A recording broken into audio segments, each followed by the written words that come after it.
ആനന്ദിനും രശ്മികയ്ക്കും ക്ഷേത്രത്തിൽ വെച്ചാണ് കല്യാണം നടന്നത്. രണ്ടുപേരും ഒരേ ഫാക്ടറിയിലാണ് ജോലി ചെയ്യുന്നത്. പിന്നെ ഇത് കാരണമാണ് അവർ മാറി മാറി സ്നേഹിച്ചത്. ആനന്ദ് രശ്മിയുടെ കല്യാണത്തിൽ അവരുടെ ഫ്രണ്ട്സ് മാത്രമേ ഉണ്ടായിരുന്നുള്ളൂ. അവരുടെ കുടുംബത്തിൽ നിന്നും ആരും തന്നെ വന്നില്ല. എന്തുകൊണ്ടെന്നാൽ അവർ രണ്ടുപേരും അനാഥരാണ്. നന്നായിട്ട് ഉണ്ടാവണം, എപ്പോഴും ഇതുപോലെ ജീവിക്കണം. ഏട്ടാ, എന്റെ ചേച്ചിയെ നന്നായിട്ട് നോക്കണേ, ശരിയോ? ആ, തീർച്ചയായും. ഇനി നിന്റെ സുഹൃത്ത് എന്റെ ഭാര്യയാണ്. ഇന്ന് ആനന്ദും രശ്മികയും വളരെ സന്തോഷത്തോടെ ആയിരുന്നു. എന്തുകൊണ്ടെന്നാൽ ഇത് അവരുടെ ജീവിതത്തിലെ ഏറ്റവും നല്ല ദിവസമാണ്. ഇപ്പോൾ നമ്മളെ ആരും അനാഥരെന്ന് പറയില്ല. നമ്മൾ രണ്ടുപേരും ഇപ്പോൾ ഒരു കുടുംബമായി മാറിയിരിക്കുന്നു. അതെ. ആനന്ദും രശ്മികയും ഒരു ചെറിയ വീട് വാടകയ്ക്ക് എടുത്തു. പിന്നെ ആ ചെറിയ വീട്ടിൽ അവർ രണ്ടുപേരും അവരുടെ ജീവിതം തുടങ്ങി. കുറച്ചു മാസങ്ങൾക്ക് ശേഷം രശ്മിക ഗർഭവതിയായി. ആനന്ദ് വളരെ സന്തോഷത്തോടെയായിരുന്നു, പക്ഷേ രശ്മിക സങ്കടത്തോടെയും. എന്തുപറ്റി? നിനക്ക് സന്തോഷമല്ലേ? സന്തോഷമൊക്കെ ഉണ്ട്, പക്ഷെ ഞാൻ പണത്തിനെ കുറിച്ച് ആലോചിക്കുക. എന്താ പറയുന്നത്? ഇപ്പോൾ നമ്മുടെ ചെലവും അധികരിക്കാൻ പോവുകയാണ്. ഇപ്പൊ മുതൽ കുറച്ചു മാസങ്ങൾക്ക് എന്നെ കൊണ്ട് നിങ്ങളോടൊപ്പം ഫാക്ടറിയിലേക്ക് ജോലിക്ക് വരാനും പറ്റില്ല. കൊഴപ്പില്ല രാഷ്മിക, ഇനി കുറച്ച് ദിവസം എങ്ങനെ ഉണ്ടാവും പോന്ന്. നമുക്ക് ഇപ്പൊ ഒരു കൊച്ചു വരാൻ പോവാണ്. നമ്മൾ സന്തോഷത്തോടെ ഉണ്ടാവണം. നമ്മുടെ കുടുംബം വലുതാവുന്നുണ്ട്. നിങ്ങൾ പറയുന്നതും ശരിയാണ്. ഇപ്പോൾ ആ കുഞ്ഞു ജനിച്ച് നമ്മൾ രണ്ടുപേരെയും അച്ഛൻ അമ്മ എന്ന് വിളിക്കും. നമ്മൾ ആ കുഞ്ഞിന് എല്ലാ സന്തോഷവും നൽകണം. അതെ, അതുമാത്രമില്ലാതെ കുറെ സ്നേഹം കൊടുക്കണം. രണ്ടുപേരും അവർക്ക് ജനിക്കാൻ പോകുന്ന കുഞ്ഞിനെ കുറിച്ച് ആലോചിച്ചുകൊണ്ടിരുന്നു. ആനന്ദും രശ്മികയും ദിവസവും ഫാക്ടറിയിലേക്ക് ചേർന്നാണ് പോകുന്നത്. ഇപ്പോഴൊക്കെ ആനന്ദ് അവന്റെ ഭാര്യയെ വളരെ ശ്രദ്ധയോടെ പരിപാലിക്കുന്നു. രശ്മിക, നീ എന്താ ഇന്ന് ഒരു ചപ്പാത്തി മാത്രമാണല്ലോ കഴിച്ചത്? എന്റെ വയറ് നിറഞ്ഞു. ഇങ്ങനെ കഴിച്ചാൽ എങ്ങനെ രശ്മിക? ഇപ്പൊ നിന്റെ ഉള്ളിൽ ഇന്നൊരു ജീവനും ഉണ്ട്. നീ ഇപ്പോൾ ആ ജീവനെ പറ്റി കുറച്ച് ആലോചിക്കണ്ടേ? അതിനുവേണ്ടി നീ കഴിച്ചേ പറ്റുള്ളൂ. ആനന്ദ് ഇങ്ങനെ പറഞ്ഞു പറഞ്ഞ് രശ്മികയെ വീണ്ടും ഒരു റൊട്ടി കഴിപ്പിച്ചു. ആനന്ദ് ഇത്ര ശ്രദ്ധിച്ചു നോക്കുന്നത് കൊണ്ട് രശ്മിക വളരെ സന്തോഷത്തോടെയായിരുന്നു. ആനന്ദ് രശ്മിക രണ്ടുപേരുടെ ശമ്പളവും 5000 രണ്ടും ചേർത്ത് അവർക്ക് 10,000 രൂപ കിട്ടും. അതിൽ നിന്നും 4,000 രൂപ അവർ സേട്ടിന്റെ കയ്യിൽ വാടകയ്ക്കായി നൽകും. നന്ദി മോനെ. ഇതേപോലെ തന്നെ എല്ലാ മാസവും ശരിയായ സമയത്ത് വാടക തരണം. നിങ്ങൾക്ക് തന്നെ നന്നായിട്ട് അറിയാലോ, ഈ വാടകയ്ക്ക് വേണ്ടി ഞാൻ കുറെ നേരം കാത്തുനിന്നിരിക്കില്ല. നിങ്ങൾ വിഷമിക്കേണ്ട, നിങ്ങളുടെ വാടക കൃത്യസമയത്ത് വന്നേക്കും, ശരിയല്ലേ? ശരി മോനെ, എന്നാ ഞാൻ പോയിട്ട് വരാം. ആനന്ദ് എല്ലാ മാസവും രശ്മികയെ ഹോസ്പിറ്റലിലേക്ക് കൂട്ടിക്കൊണ്ടുപോയി.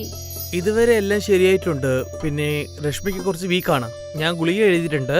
ആ ഗുളിക ദിവസം നിങ്ങൾ കൊടുത്തോളണം. ശരി. ആ രസീതും കൊണ്ട് ആനന്ദ് മെഡിക്കൽ ഷോപ്പിലേക്ക് പോയി. ഈ ഗുളികയുടെ മൊത്തം വില 2000 രൂപയാണ്. 2000 രൂപയോ? ആനന്ദ് ഷോക്കായി പോയി. ഈ ഗുളികയൊക്കെ വല്ലാതെ കോസ്റ്റ്ലി ആയിട്ടുണ്ടല്ലോ.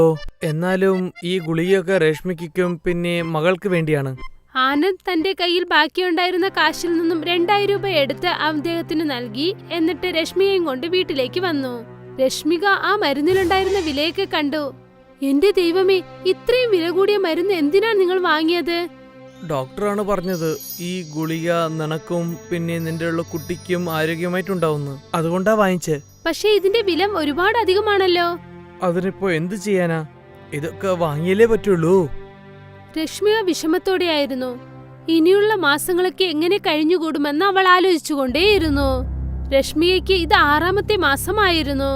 പിന്നെ അവൾ ജോലിക്ക് വരുന്നത് നിർത്തി. ഇപ്പോൾ അവന്റെ മാസ വരുമാനം വെറും 5000 രൂപയാണ്. ഇപ്രാവശ്യം സേഠ്ജി വാടക വാങ്ങിക്കാനായി വന്നപ്പോൾ, സേഠ്ജി, നിങ്ങളടുത്ത് ഒരു അപേക്ഷയുണ്ട്. ഇന്ന് വരെ ഞാൻ കറക്റ്റ് സമയത്താണ് വാടക തന്നിരിക്കുന്നത്. ഈ മാസം മാത്രം നിങ്ങൾ ഒരു 3000 രൂപ വാങ്ങിച്ചോളൂ സേഠ്ജി. ഈ മാസം അവസാനം ഞാൻ എങ്ങനെയെങ്കിലും 1000 രൂപ തിരിച്ചു തന്നേക്കാം. ശരി മോനെ, ഇത് ആദ്യത്തെ പ്രാവശ്യം ആയതുകൊണ്ട് ഞാൻ വിട്ടേക്കുന്നുണ്ട്.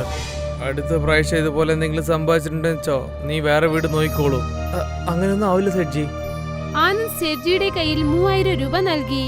അദ്ദേഹം അവിടെ നിന്നും തിരിച്ചു. ഈ മാസം സേഠ് ഇതിന് സമ്മതിച്ചു. പക്ഷെ ഇനി എന്ത് ചെയ്യും? നോക്കട്ടെ, ഞാൻ ഇന്നും വേറെ എന്തെങ്കിലും ജോലി നോക്കിക്കൊള്ളണം. ആനന്ദ് ഗ്രാമത്തിൽ വേറെ ജോലി തേടി ഇറങ്ങി. പക്ഷെ അവന് വേറെ ജോലിയൊന്നും കിട്ടിയില്ല. ഇങ്ങനെ തുടർന്ന് നടന്നുകൊണ്ടേയിരുന്നു. മാസം കടന്നു. അടുത്ത ശമ്പള ദിവസം അവന് വീണ്ടും 5000 രൂപ കിട്ടി. ഇത് കണ്ട ആനന്ദിന് വീണ്ടും സങ്കടം തോന്നി. ഇപ്പൊ സേട്ടുന് പൈസ കൊടുത്തിട്ടില്ലെങ്കിൽ അയാള് വീട് കാലി ചെയ്യാൻ പറയല്ലോ. ആനന്ദ് നിരാശനായി.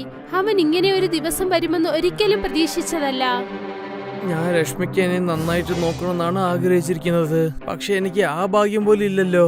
എന്നെ കൊണ്ട് അവൾക്ക് ഒരു നല്ല നിഴല് പോലും കൊടുക്കാൻ പറ്റുന്നില്ല. അവൻ ഇത് ആലോചിച്ചുകൊണ്ട് വീട്ടിലേക്ക് വന്നു. അങ്ങനെ ഈ പൈസ ഞാൻ സേട്ടിനെടുത്ത് കൊടുത്താൽ, പിന്നെ അടുത്ത മാസമുള്ള വാടകയും കൊടുത്താൽ, പിന്നെ ഞങ്ങൾ കഴിക്കാൻ എന്താ ഉണ്ടാവുക, എന്താ ഉണ്ടാക്കുക? പിന്നെ രശ്മിക്കൊക്കെ ഞാൻ എങ്ങനെയാ ഗുളിക വാങ്ങിക്കുക? ആനന്ദ് നടന്ന് നടന്ന് ഒരു കിണറിനടുത്തേക്ക് വന്നു. ആ കിണറ് വളരെ പഴയതായിരുന്നു. അവിടേക്ക് ആരും വരില്ലായിരുന്നു. നാട്ടിലെ ആൾക്കാരൊക്കെ പറയും അതിനകത്ത് ഭൂതമുണ്ടെന്ന്. ആനന്ദ് അതിനകത്തേക്ക് എത്തി നോക്കി. അതിനകത്ത് എപ്പോഴും കുറഞ്ഞ വെള്ളമേ കാണുള്ളൂ. ആനന്ദിന്റെ ശ്രദ്ധയിൽ ആ കിണറിനെ ചുറ്റിയുണ്ടായിരുന്ന പടിക്കെട്ട് പെട്ടു. ഈ പടിക്കെട്ട് എങ്ങോട്ടാ പോകുന്നത്? ആനന്ദ് ആ പടിക്കെട്ടുകളിലൂടെ നടന്ന് പതുക്കെ പതുക്കെ അവൻ ആ കിണറിനകത്തേക്ക് ചെന്നു. കുറെ ദൂരം ചെന്നപ്പോൾ അവൻ അവിടെ ഒരു വാതിൽ കണ്ടു. കിണറിന്റെ അടിയിൽ കഥവോ? ആനന്ദ് കതകു തുറന്നു നോക്കി. അവൻ ആശ്ചര്യത്തിലായി. അതിനകത്തൊരു ഭംഗിയുള്ള റൂം ഉണ്ടായിരുന്നു. ആ റൂം കാണാൻ ഒരു കൊട്ടാരത്തിലെ റൂം പോലെയായിരുന്നു. ആ റൂമിൽ എല്ലാ സുഖ സൗകര്യങ്ങളും ഉണ്ടായിരുന്നു. റൂമിന്റെ തിളക്കം കണ്ട് ആനന്ദിന് ആശ്ചര്യം തോന്നി. അവൻ അവിടെ മൊത്തം ചുറ്റി നോക്കി എല്ലാ സാധനങ്ങളും ശ്രദ്ധിച്ചു. അവിടെ ഒരു അടുപ്പുണ്ടായിരുന്നു, കട്ടിലുണ്ടായിരുന്നു, വീട്ടിലേക്ക് ആവശ്യമായ എല്ലാ സാധനങ്ങളും ഉണ്ടായിരുന്നു. ആനന്ദ് സന്തോഷത്തോടെ വീട്ടിലേക്ക് വന്നു. അപ്പോൾ സേഠ്ജി അവിടെ ഉണ്ടായിരുന്നു. ഇതാ സേഠ്ജി, പോയ മാസം കൊടുക്കാനുള്ള 1000 റുപ്യന്റെ പൈസ. പിന്നെ അടുത്ത മാസത്തിന്റെ വാടക. ഞങ്ങള് ഇന്ന് തന്നെ വീട് ഗാലി ചെയ്യാണ്. നിന്റെ ഇഷ്ടം എന്താണോ അങ്ങനെ തന്നെ ചെയ്തോളൂ. സേഠ് കാശ് വാങ്ങിയിട്ട് അവിടെ നിന്നും പോയി. പിന്നെ രശ്മിക ആനന്ദിനോട് എന്ത് ചോദിച്ചെന്നാൽ, പക്ഷെ നമ്മൾ എവിടേക്കാ പോകാൻ പോകുന്നത്? നമ്മുടെ കൊട്ടാരത്തിലേക്ക്. ആനന്ദ് അവർക്ക് ആവശ്യമായ സാധനങ്ങളൊക്കെ ഒരു തുണിയിൽ കെട്ടിയെടുത്തു. എന്നിട്ട് രശ്മികയും കൂട്ടിക്കൊണ്ട് ആ കിണറിനടുത്തേക്ക് വന്നു. ഇവിടെ എവിടെയാണ് കൊട്ടാരമുള്ളത്? കൊട്ടാരം കിണറിന്റെ അടിയിലുണ്ട്. അകത്തോ? ഇത് നേരെ തന്നെ നിന്നെ കൊട്ടാരത്തിലേക്ക് വിട്ടുവരും. ആനന്ദും രശ്മികയും ആ പടിക്കെട്ടുകളിൽ കൂടെ ഇറങ്ങി ആ റൂമിനകത്തേക്ക് ചെന്നതും അത് കണ്ട് രശ്മികയും ആശ്ചര്യത്തിലായി. പറഞ്ഞില്ലേ, നമ്മുടെ കൊട്ടാരം തന്നെയാണ്. ആ, ഇനി എനിക്ക് വാടകനെ പറ്റിയുള്ള വിഷമം ആവശ്യമില്ല. ദൈവം നമുക്ക് വാടകയില്ലാത്തൊരു വീട് തന്നിട്ടുണ്ട്. വീടല്ല, കിണറിലുള്ള വീട്. ആ ദിവസം മുതൽ രശ്മികയും ആനന്ദും ആ കിണർ വീട്ടിൽ തന്നെ താമസിക്കാൻ തുടങ്ങി. ഇപ്പോൾ ആനന്ദ് മാസം മാസം കിട്ടുന്ന ശമ്പളം ചേർത്ത് വയ്ക്കാൻ തുടങ്ങി.